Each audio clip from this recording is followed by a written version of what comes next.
All right, continuing to go through this section 2.1 in this paper by Nelder and Wedderburn, where I'm looking at the Poisson distribution as an example. Right now, I've already shown the Poisson distribution is the exponential family of distributions, and that was in my previous video. Just as a reminder, the link to the complete playlist that I'm making for this paper and this paper are in the description of this video. Okay, so right now, I want to go ahead and figure out what is W and what is Y in the situation where my data are Poisson distributed. Okay, and so let me go to my Blackboard here. This is the scenario I'm talking about. So my data are independently Poisson. This is what the Poisson distribution looks like. In the previous video, we found that theta is the log of lambda, and g of theta is the exponential of theta. Okay, and so before I can move on to step 2, I need to connect my covariates, my x, to this distribution for the Poisson. So recall that the setup for generalized linear models is you have your data that's coming from distribution, some distribution that you're assuming. In this case, we're assuming it to be Poisson. And then we have y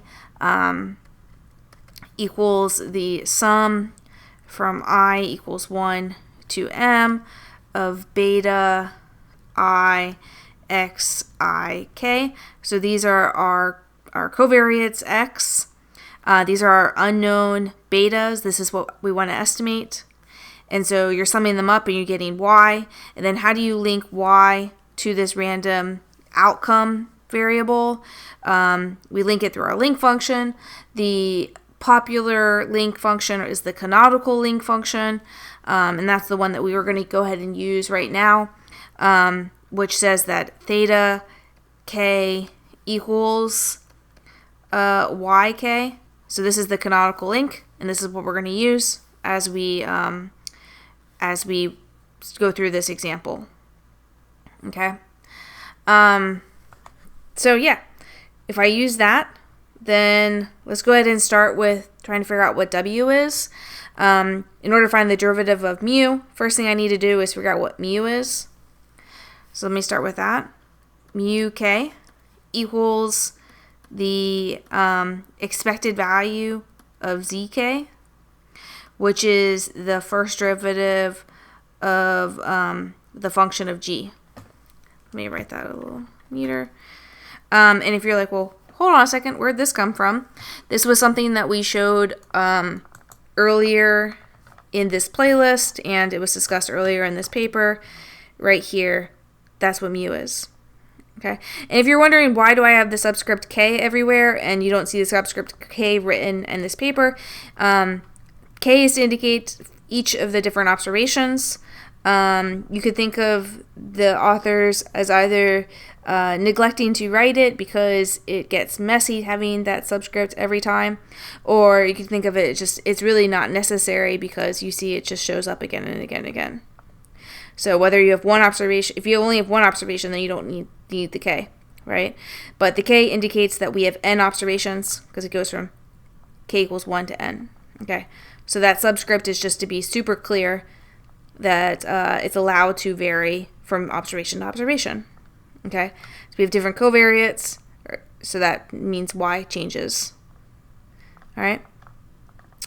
All right. So this is mu. The mean can change for every possible value of k. All right.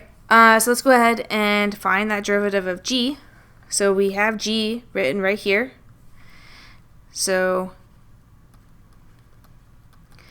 of e to the theta k. So when you take the derivative of e to the power of theta, you just get itself again. All right. So that's what mu is. Okay. And just as a side note, if you were to check this, Remember, yk equals theta k, because that's my canonical link. And theta is the log of lambda. Okay, so if you were to say, okay, well, mu k equals e to the theta k, and theta is y, right? So e to the log, right? The e and the log cancel, and you get theta k, or lambda k, sorry. And that's good, because we know for the Poisson distribution that's true. The mean of the Poisson should be lambda. Okay. So, in other words, I plugged in this theta here, right? And I got that that's true. All right. So now, if I want to go ahead and find d mu k, dy k, right? That's right here. This equals the derivative of mu with respect to y. Oh, sorry. Actually, before I do that, before I find the derivative with respect to y, let me write my mu with respect to y instead of theta. Okay? And since I'm using the canonical link where theta and y are the same thing, I just plug in y there instead. Now that just makes it a little easier to take the derivative with respect to y. Okay. So this would be the derivative with respect to y of e to the y power. Okay. And then, of course, e to the y, the derivative of that will just be itself.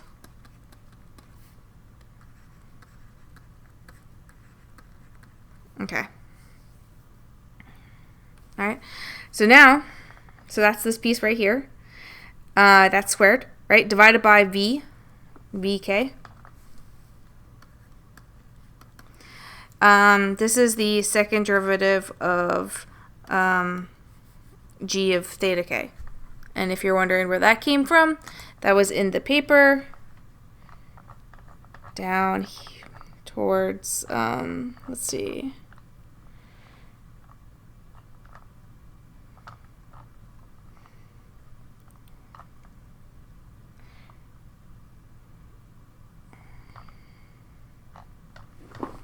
Sorry, I think it was towards the top, actually.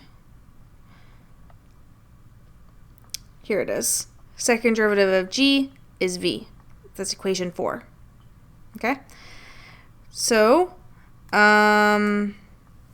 Let's go ahead and do that. We already have the first derivative, and the second derivative is just the derivative of the first derivative, right?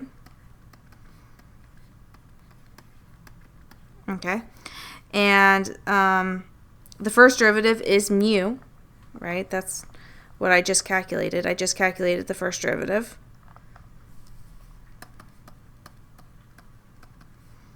So this was e to the theta k. So when you take the derivative again, you still get e to the theta k. Okay, so that's what vk is. And then if I want to plug that in with y, to make that a function of y, okay, I just get e to the yk.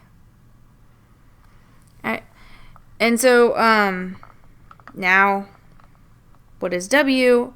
I can, it's that e to the yk squared divided by e to the yk. Right, and so this guy cancels with this guy, and you end up with e to the yk is what w is. Okay. All right, so now what is lowercase y? I have uppercase y, which I know is right here. I have z. Those are my observed outcomes. I have mu, which I've calculated to be e to the uppercase y, okay, and then d mu dy, which which I've also calculated to be e to the power of yk. Right? So I can write this, let me use yellow. It's uppercase yk plus zk minus e to the yk divided by e to the yk. Okay. Yeah. And now with that, I'm ready to go ahead and use, I'm going to go ahead in the next video, I'm going to use R to go ahead and show an example where I'm using this weighted least squares procedure to estimate what is beta.